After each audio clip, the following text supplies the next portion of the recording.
पापा कहाँ है? दिखाई नहीं दे रहे। आकाश ने ऑफिस से आते ही अपनी पत्नी रेखा से पूछा।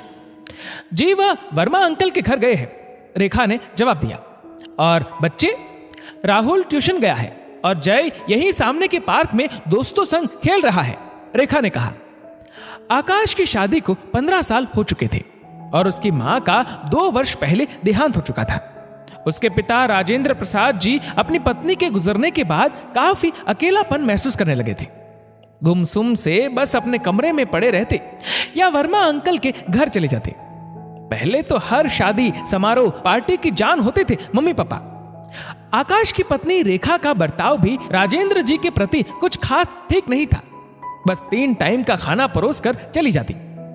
राजेंद्र जी ने ठीक से खाना खाया, दवाई ली कि नहीं इससे उसे कोई मतलब नहीं था। बच्चे भी अपने में मस्त थे। आकाश को भी ऑफिस से कभी देर हो जाती थी। उसे भी अपने पिता से बात करने का समय ही नहीं मिलता, या यूं कहिए समय निकालने की जरूरत महसूस नहीं करता। एक बार ऑफिस से घर आते आते आकाश को वर्मा जी दिखाई पड़े। वह सब्जी वाले से सब्जी खरीद रहे थे। पापा तो साथ दिखाई नहीं दिए। उसने घर आकर रेखा से पूछा, पापा जी कहाँ है? वर्मा अंकल के घर जा रहा हूं, ऐसा कहकर गए हैं, रेखा ने अनमने ढंग से कहा। आकाश को दाल में कुछ काला नजर आया। अगले दिन आकाश ने पापा जी का पीछा किया। आखिर पापा जी कहाँ जाते हैं? वह ये देखकर हैरान रह गया कि पापा जी वर्मा अंकल के घर ना जाकर मंदिर के चबूतरे में बैठे थे। मंदिर के पुजारी आकाश को पहचानते थे। वे आकाश के पास आए और बोले, बेटा मैं तुम्हारे घर ही आने वाला था। तुम्हारे पिताजी यहाँ अक्सर आते हैं और घंटों बैठकर मंदिर के पट बंद होने पर वापस लौट जाते हैं। आकाश घर गया। उसके बच्चे, पत्नी सब घर पर मौजूद थे।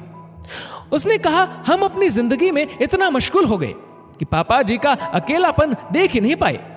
हम सबको मिलकर पापा जी को फिर से हमारी जिंदगी का हिस्सा बनाना होगा। दूसरे दिन पिताजी मंदिर की तरफ निकलने लगे।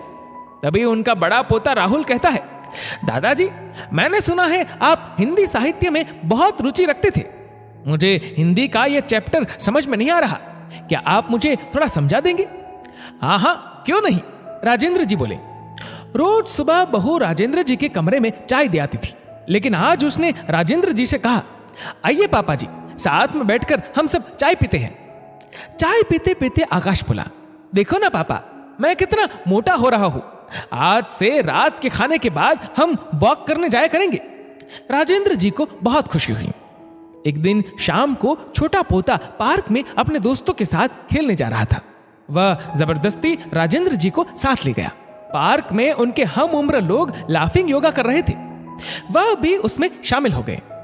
अब तो रोज राजेंद्र जी अपने स्पोर्ट्स शूज पहनकर पोते के साथ जाते। परिवार के सब सदस्यों की कोशिश रंग लाने लगी। राजेंद्र जी उदासी के चक्रव्यूह से बाहर आकर खुशहाल जिंदगी की तरफ लौट आए। दोस्तों, हमें यह नहीं भूलना चाहिए कि हम भी बुजुर्ग होंगे, हम भी इस परिस्थिति से गुजरेंगे। घर के बुजुर्ग जो बेशक फल ना देते हो, पर छांव तो देते ही है। बुजुर्गों को अकेलापन महसूस ना होने दे, उनका सम्मान करें। इस वीडियो को लेकर आपकी क्या राय है, नीचे कमेंट करके जरूर बताएगा। और अगर आपको ये वीडियो अच्छा लगा हो तो इस वीडियो को लाइक करेगा, शेयर करेगा ज्यादा से ज्यादा लोगों तक। और ऐसे ही और भी इंस्पिरेशनल वीडियोस के लिए सब्सक्राइब करें हमारे यूट्यूब चैनल को और फेसबुक पर फॉलो करें हमारे पेज को। धन्यवाद।